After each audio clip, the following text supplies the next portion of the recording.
Hey Anons. Been a lurker since 2013, I figured it was finally my time to green text a personal story. It takes place in fall of 2016, back when all that killer clown stuff was going on. Be me, 18 years old stoner. Decide to take a week-long trip with my two other 18 years old stoner friends, Jake and Matt. Live in Colorado mountain town. Rent a cabin in the Rockies, really isolated and deep in the wilderness. Day of the trip, we all load into my shitty 1994 Chevy 1500, pig-related, looked exactly like it. Axle is misaligned and at the time I was driving with a spare tire. Thing only starts half the time the key is turned. Our equipment included about 8 g of weed, my dad's Mossberg 500 shotgun and a box of 25 12-gauge rounds.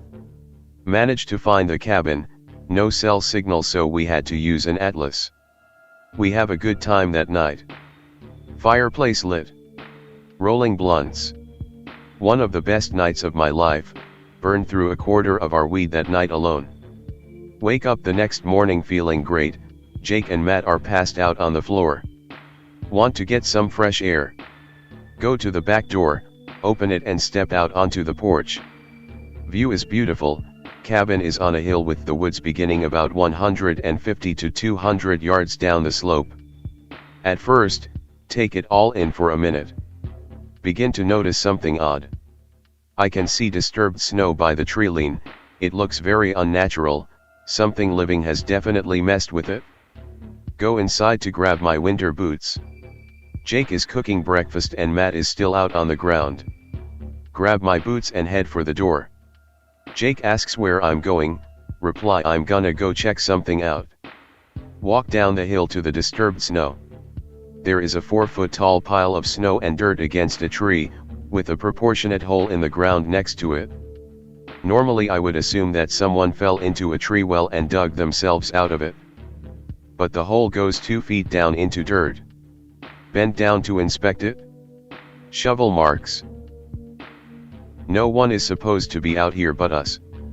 Cabin owners are staying in town and there is not one other man-made structure in 10 miles. Get the creeps and decide to go back to the cabin. As soon as I turn my back to the woods, I get a weird feeling, like someone's watching me. Hoof it back. Wake Matt up and tell them about what I saw. Text the cabin owners, they have no idea who it could be. Day passes, we all forget about it. Go sledding, there was a perfect spot a few miles down up the road. Few hours pass, we are all freezing. It's getting dark so we all pile up in the truck and head back. Arrive at cabin, unlock the door. Something seems off, get an uneasy feeling, but nothing is out of the ordinary. That night, take mushrooms and trip balls, fall asleep hot. Wake up early the next morning at sunrise. Wash my face in the bathroom, I can still feel the shrooms. Look out window and drink coffee. There are tracks in the backyard, not the tracks I left yesterday, but new ones. It looks like it's just one person's footprints but circle themselves like the person was pacing back and forth for a long time. Tracks come from the woods and eventually go back to the woods. Footprints come up to the windows multiple times. Doesn't look like this guy approached the back porch. Still tripping but not hallucinating. Wake my buddies up. Show them the tracks. They agree that we should probably leave. We all pack our stuff that morning and hop in the truck. Turn the key. Doesn't start. Try again, multiple times. Nothing. Not even the rumbling that indicates the truck is trying to start. Okay, real problem on our hands. Battery is probably dead, it dies almost every winter. Or that guy messed up my truck. Never mess with the truck. Wave. Fuck this. Unpack.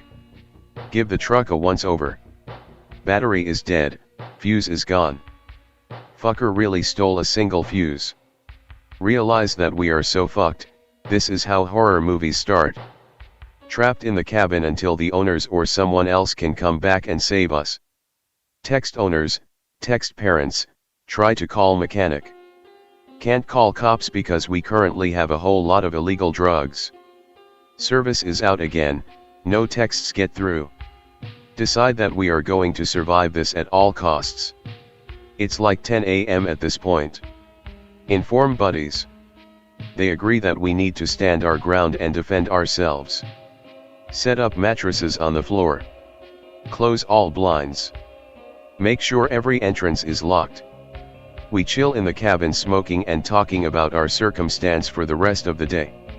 Eventually, it gets dark. Sleep in shifts, I go first. Each lookout gets the shotgun. Eventually my shift ends, hand the gun to Jake and fall asleep. Get woken up from Jake shaking me. Dude. Wadash.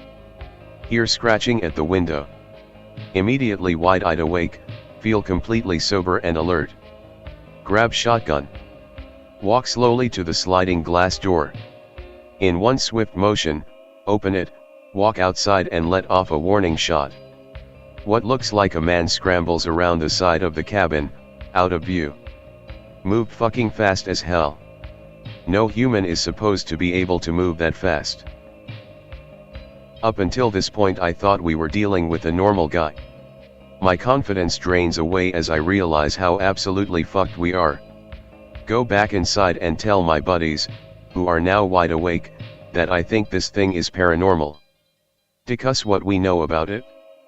Thing only really comes out at night. Is scared off easily. Seems to be more curious than malicious.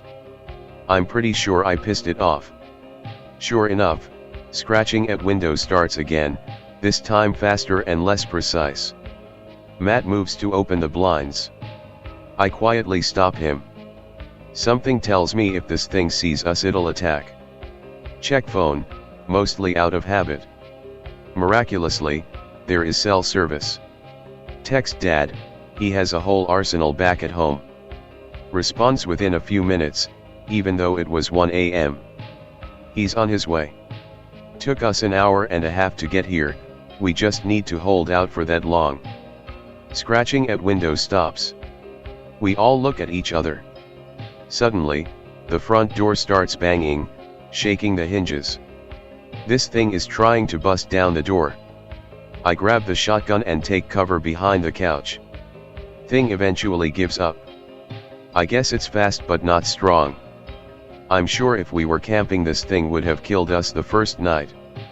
Eventually my dad gets to the cabin with a bunch of guns. We all stay in the living room together for the rest of the night, and leave the next morning. We came back for my truck the next week. The cabin owners eventually refunded us after listening to our story. What do you think /x/ was it a skinwalker? Never heard of one out in Colorado. Pick related, the approximate area that it happened.